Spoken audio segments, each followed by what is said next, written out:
जिस योगी को सपा बसपा मिलकर सत्ता से नहीं उखाड़ पाए, उस योगी को अब एक सांसद वाले ओवैसी ललकार रहे हैं। क्या भूल गए छोटे ओवैसी? उनके भैया ने भी ललकारा था।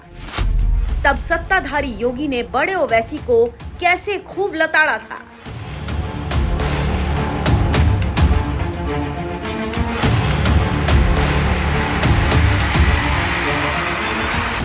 भगवाधारी योगी आदित्यनाथ, नाम तो सुना ही होगा। देश की राजनीति का ये वो नाम है जिससे यूपी के बड़े से बड़े गुंडे, बदमाश और माफिया भी कांपते हैं। तो वहीं सपा बसपा जैसी सियासी पार्टियां भी चुनावी मैदान में उन्हें मात देने में हांफती हैं, क्योंकि साल 2017 में पहली बार यूपी की सत्ता संभालने वाले योगी आदित्यनाथ ने अपनी जड़ें इतनी मजबूती से जमा ली है कि उन्हें हराना तो दूर की बात, उनकी जड़ें हिलाना भी फिलहाल सपा बसपा कांग्रेस जैसी पार्टियों के बस की बात नहीं लग रही। लेकिन इसके बावजूद हैदराबाद की एक छोटी सी पार्टी के नेता अकबरुद्दीन ओवैसी सीधे योगी को चैलेंज दे रहे हैं। मिस्टर योगी तैयार हो जाओ, हम यूपी भी आ रहे हैं, वहां भी ताकत दिखाएंगे और झंडे गाड़ेंगे। अभी योगी बाकी था।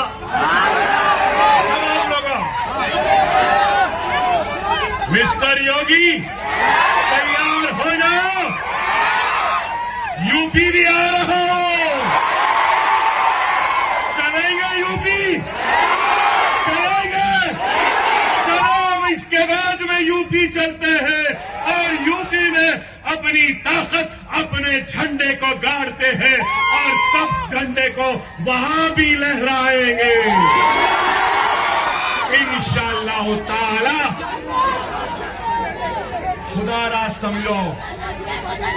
प्रचंड बहुमत के साथ यूपी की सत्ता संभाल रहे योगी आदित्यनाथ को ललकारते हुए चैलेंज दे रहे अकबरुद्दीन ओवैसी लगता है ये बात भूल गए हैं कि साल 2021 में उनके बड़े भैया यानी असदुद्दीन ओवैसी ने भी योगी को चैलेंज दिया था और यूपी चुनाव के दौरान ऐलान किया था कि इंशाअल्लाह हम 2022 में योगी आदित्यनाथ को दोबारा मुख्यमंत्री नहीं बनने देंगे। इंशाअल्लाह दोबारा योगी को उत्तर प्रदेश का मुख्यमंत्री नहीं बनने देंगे। अगर हमारे हौसले बुलंद रहेंगे, मेहनत करेंगे तो सब कुछ होगा इंशाअल्लाह ताला। मगर हमारी कोशिश यही है कि दोबारा उत्तर प्रदेश में बीजेपी की सरकार ना बने। साल 2017 में योगी को बीजेपी ने मुख्यमंत्री बनाया था, लेकिन साल 2022 का यूपी चुनाव पहली बार बीजेपी योगी आदित्यनाथ के चेहरे पर लड़ने जा रही थी। इसीलिए योगी के सामने सत्ता में वापसी एक बड़ी चुनौती थी। यही वजह है कि AIMIM जैसी छोटी पार्टी के नेता ओवैसी भी डंके की चोट पर कहने लगे थे कि इंशाअल्लाह हम योगी को दोबारा मुख्यमंत्री नहीं बनने देंगे। फिर क्या था, योगी भी ठहरे योगी। उन्होंने तुरंत ओवैसी का चैलेंज स्वीकार किया और एक इंटरव्यू में बड़े ही शालीनता के साथ ओवैसी को जवाब देते हुए कहा कि ओवैसी जी एक बड़े नेता हैं, देश के अंदर प्रचार करते हैं और उन्हें एक समुदाय विशेष का विशेष समर्थन प्राप्त है, लेकिन वो यूपी के अंदर बीजेपी को चैलेंज नहीं कर सकते। बीजेपी अपने मुद्दों पर, अपने मूल्यों और आदर्शों पर, अपने संकल्पों के साथ इस चुनावी मैदान में आएगी और उनके इस चैलेंज को हम स्वीकार करते हैं। उन्होंने कहा नहीं आने देंगे तो बीजेपी इस बात को कहेगी कि बीजेपी 2022 में आकर ही रहेगी। हर हाल में बीजेपी की सरकार ही यूपी में बनेगी, इसमें कोई संदेह किसी को नहीं होना चाहिए। ओवैसी के चैलेंज में भले ही कोई दम नजर नहीं आया, क्योंकि उनकी पार्टी खुद यूपी में 0 थी, लेकिन इसके बावजूद उन्होंने चैलेंज दिया था कि योगी को दोबारा मुख्यमंत्री नहीं बनने देंगे। लेकिन योगी तो ठहरे योगी, उन्हें इस बात का पूरा भरोसा था कि 2022 में बीजेपी यूपी की सत्ता में आकर ही रहेगी और जब चुनावी नतीजे आए तो योगी की बात सच साबित हो गई।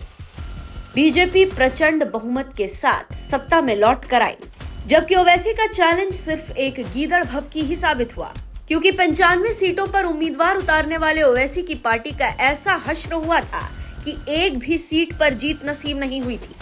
लेकिन ये बात लगता है उनके छोटे भाई अकबरुद्दीन ओवैसी भूल गए। इसीलिए 2027 के यूपी चुनाव से ठीक पहले एक बार फिर योगी को चैलेंज देते हुए कह रहे हैं कि मिस्टर योगी तैयार हो जाओ, हम यूपी भी आ रहे हैं, वहां भी ताकत दिखाएंगे और झंडे गाड़ेंगे। वैसे आपको क्या लगता है, क्या योगी के गढ़ यूपी में बीजेपी को हराना तो छोड़ दीजिए, क्या एक सीट भी इस बार ओवैसी की पार्टी जीत पाएगी? अपनी राय हमें कमेंट कर जरूर बताएं। साथ ही हैदराबाद में दहाड़ते हुए योगी ने क्या कहा था वो भी सुन लीजिए। मैं आपका आह्वान करता हूं भाइयों बहनों, 22 जनवरी 2024 प्रधानमंत्री मोदी जी के कर कमलों से 500 वर्षों के बाद अयोध्या में रामलला के भव्य मंदिर में रामलला।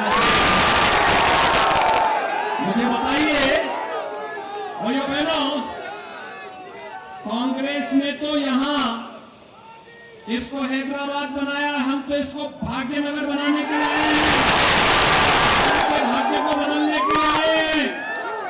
भाग्य नक्शा का मंदिर यहां पर है, उनके नाम पर फिर से भाग्यनगर बनेगा, इस बीच से आपके पास आए हैं। तो 22 जनवरी के बाद आप श्री वेरी शशिधर रेड्डी को चुनाव जिता करके भेजिए और बदले में मैं उनसे अपील करूंगा कि भाग्यनगर के राम भक्तों को प्रभु राम का आशीर्वाद दिलाने के लिए अयोध्या लेकर के